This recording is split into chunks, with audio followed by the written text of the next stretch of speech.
Awesome, everybody. Thank you, and welcome back to the Break Zone. My name is JT. We're gonna be covering live the Meta Potion Circuit event number 4 here in San Jose, California, at Just Flip TCG.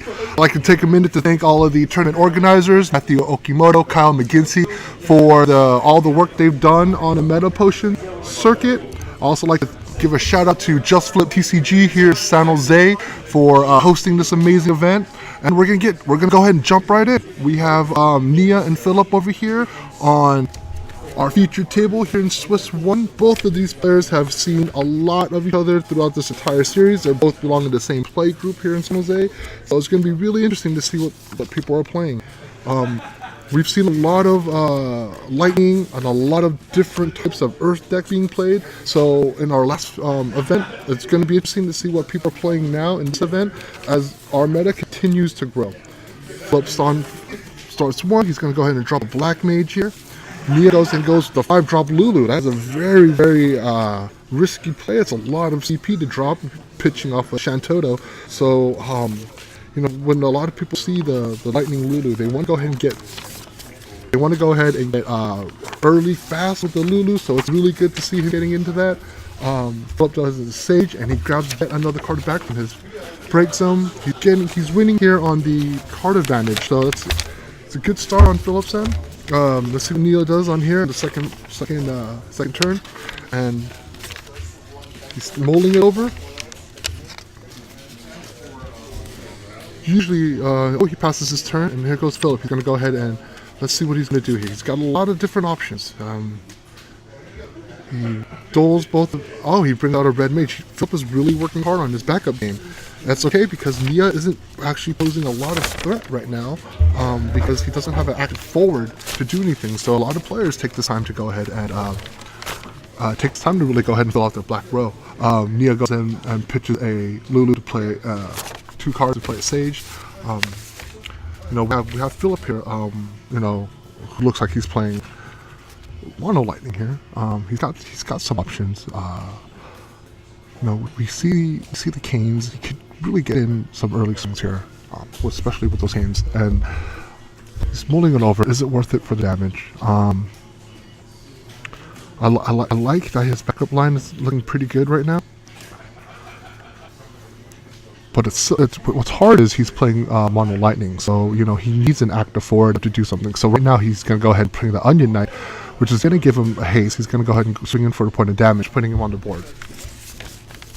Then he's going to play his Ninja backup, which is good. He flipped over a Whir of Light on Nia's end.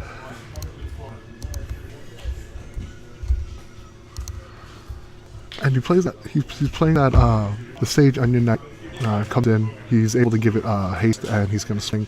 He's not getting a lot of value out of this. Again, with Mono Lightning, you're waiting for your opponent to have active forward out so you can do things like Alcid. We know Phillips, we're sitting here running Alcids. He's running a lot of like Amons and whatnot, so he's more of reactionary. He wants to clear the board, make you waste your resources into something that you're not going to be able to get back. So it's really awesome to see him go ahead and move into that. Looks like Nia's going to go ahead and pitch to his Lulu. For Whir of Light. He's already pitched 2 Lulus and 2 Shantotos. He's going to play the Robon to go ahead and target his Whir of his Onion Knight, which is good. I'm a little worried about Nia's line play here. He's already pitched 2 Shantotos and 2 Lulus, so that Lulu is not going to have any Thundagas ready to go. So he might be banking on the fact that Whir of Light's going to stonewall Philip for a little bit, but Philip is going to go ahead and play a Dia. Wow. Okay. And it's going to let him okay. Alright, so the idea comes in. It's going to take a look and discard 2 of those cards. Those are going to be gone. Let's see what Nia's going to do here. He says that Whir of Light. He's going to swing in. Philip's going to take that damage. He flips over, and so which is not an EX burst. No help there. Philip takes a point of life, and Nia's on the board. We now have a match that's tied 1-1. Philip's going to go ahead and attack with Adia. Flipping over a Ursula on Nia's end. Nia's, of course, playing Earth Lightning.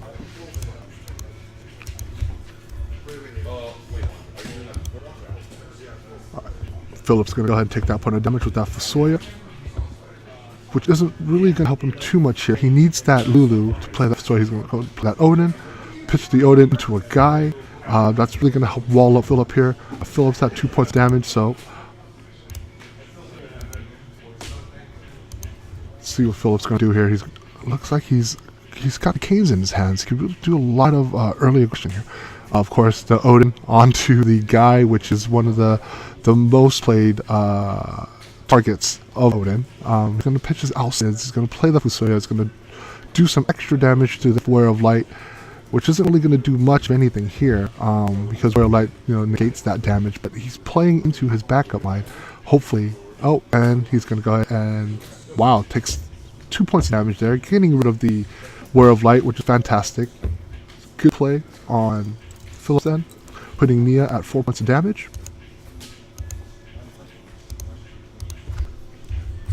And he goes and ends his turn. It's really interesting to see. Let's go ahead and take a look at the card that Philip just played. We're seeing it do a lot of work.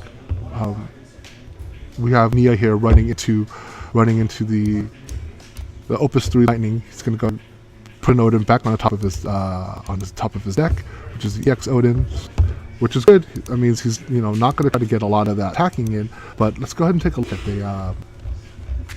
that card that's been doing a lot of work for Philip here. Comes in with haste. It's gonna, the penance comes in. Dia's going to go ahead and go for the attack. Of course, we know that the Odin's there. He's stacked it. That puts him at 5. Nia goes in and breaks the Angel's penance. Wow, and Philip drops an X death. He has to do that, so he has to save himself a point of damage. In any other case, you want to drop the, you definitely want to drop the Adia, but it's already done its work. So right now, save himself a point of damage is fine. Philip goes and drops the Opus 3 X death. Don't think he's going to use much of that special ability. Right now we can go ahead and take a look at the card. That card pretty much wipes out the entire game except for himself, with an amazing special ability, one that I haven't seen used all too often, but still deadly nonetheless.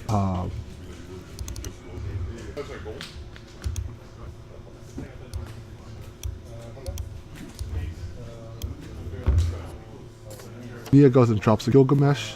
He's at 5 points of damage. Philip has strong board presence right now. He's winning on the backup line. He's tied on the forwards. I like his forwards. He has X death. It is a 9,000 forward, so he can go ahead and start attacking in. Is he really going to play in excess? It looks like he has a Rigdia, a cane in his hand. He's not going to do much with that Rigdia, right now. He might be able to attack, getting Nia to block and then Rigdia something away, because it's already damaged. But right now, he can't play that Rigdia, so he's going to go ahead and discard it. He's going to go play King. He's going to go ahead and attack with the X Death. Is Nia going to block? He's at 5 points damage. This is really putting him in a tough position right here. Nia doesn't have a lot of outs right now. We know what he's playing. He's got the lightnings, he's got the Gilgameshes, he's playing the Warriors of Light. The only thing he can hope to do right now is flood the board with an Ursula Yang, because there's not a lot of help coming to him on either his summons or his backups right now. He's already pitched the Shantotos. He was only running a couple of those, so looks like he's running 3 of them, so he might have an out here if he can grab Shantoto on his board. But he's going to take another, looks like he's, he's going to take another point of damage, flipping over the Yang, putting him at 6 points of damage. He really needs to do something here. Hopefully he grabs into a Shantoto. He can try to reset the board.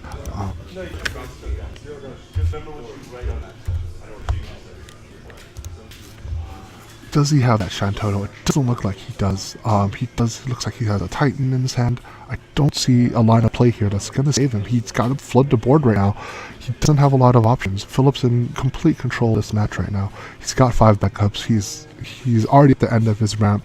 He can pretty much play whatever he wants in his hand or in his deck. There's not a lot of cards in his deck right now that he can't play. Nia plays the Yang, hopefully just to get a blocker out. Remember, Philip has access to the red mage, so anything that comes out can be added to haste. He's also running, lightning.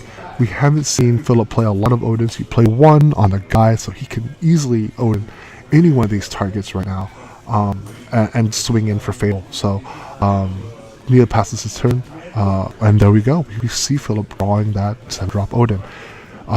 My guess is he's going to go ahead and play that right now. He's going to go ahead and clear the board, at least for one. He's going to attack. He's going to Odin the biggest target. There we go. That's the right course play here. He's going to Odin the biggest target, leaving the Yang, who isn't as strong. He's going to go ahead. Oh, wow. And Nia is going to go ahead and use Odin's special divider to go ahead and discard and crush another one because he's taken 4 points damage, saving himself that round. Let's see what Philip does here. Does he draw another Odin? Does he have any more tempo here? That's a good play on Nia's end to save that divider. Did not see that coming. But he's still on the back of his heels. He doesn't have much to play here. He's got not a lot of options. Phil's going to go ahead and play right into the Angio that has haste. Is he going to go ahead and attack? Yes, he is. That's a 7,000. He's going to go ahead and block. And wow. Okay, so Philip's going to go ahead and use the ninja. He's going to go ahead and break that. Whoever's taking any damage from a blocking creature. So let's go ahead and bring up that ninja. That's not a card a lot of people use. I happen to really like that card. I think that's really strong play at this point.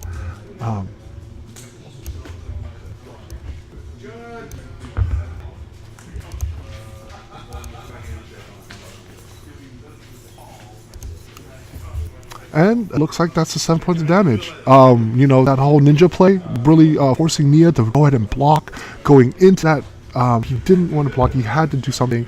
That's what you get when you're running with a lot of lightning. You get a lot of different types of tempo play, which is awesome. So we saw in our first event, in our first few events, a lot of that lightning play, a lot of different types of tempo, and a lot of what lightning brings out is a lot of direct damage. So we see that again. Philip running a mono lightning right into the whole Alcids and the Guild, and the Amons, a lot of the Angio. We haven't seen a lot of the Angio presence, so that's a really cool different thing. We see the Fusoya. We're seeing a lot of the ninja play. I actually really enjoyed that play. That was a really smart play. But on back end, Nia also did a very strong play. He was able to use Divider to go ahead and break another forward, stopping himself from taking fatal damage right at the end. So we see a lot of that, and that's what lightning brings to the table. It brings a lot of tempo. It brings a lot of breaking ability. We see Odin's flying left and right. So it's a strong element to play. Philip played it really, really well.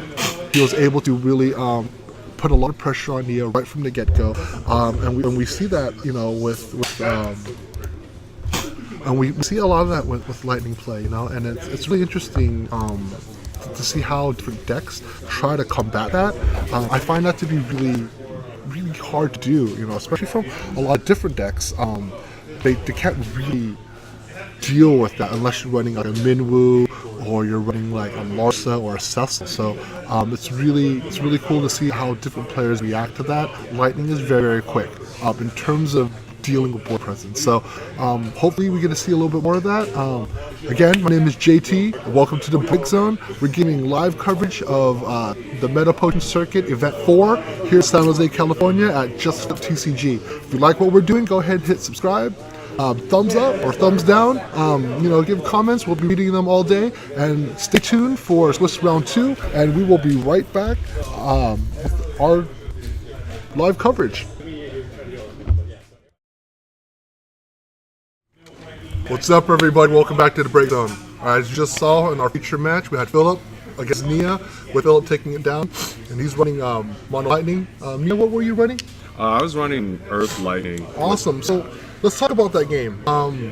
Philip got to a really good start. He really worked on his backup game. Philip, did you feel like Nia didn't provide enough pressure for you to even worry about your forward, so you can go ahead and start there? So, as a Mono Lightning player, the Lulu's heavy deck, you want to get your backups up. Right. So, giving me backups where I don't have to worry about taking a point of damage.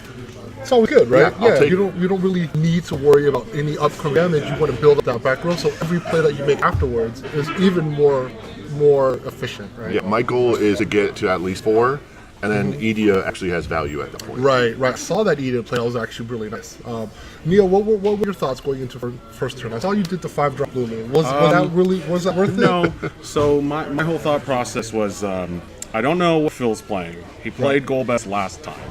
I had a Shantoto in my hand. I have no way of searching in my deck. So if I put him on the bottom, I will most likely never see him. Right. them again. So I held on to it because I had both Shantoto and Lulu in the same hand. I'm thinking, okay, maybe if he is playing Golbez, I can get the value, and if he isn't, then maybe I can draw into just like a 3-cost backup to kind of continue with the tempo play. Didn't really pan out, especially when you're pitching 3 cards for Lulu on your first turn. That's a lot. You never ever want to do that. Me and Phil kind of have the same game plan. The moment he played his first 2-drop backup, I was like, this is probably mono light. Yeah.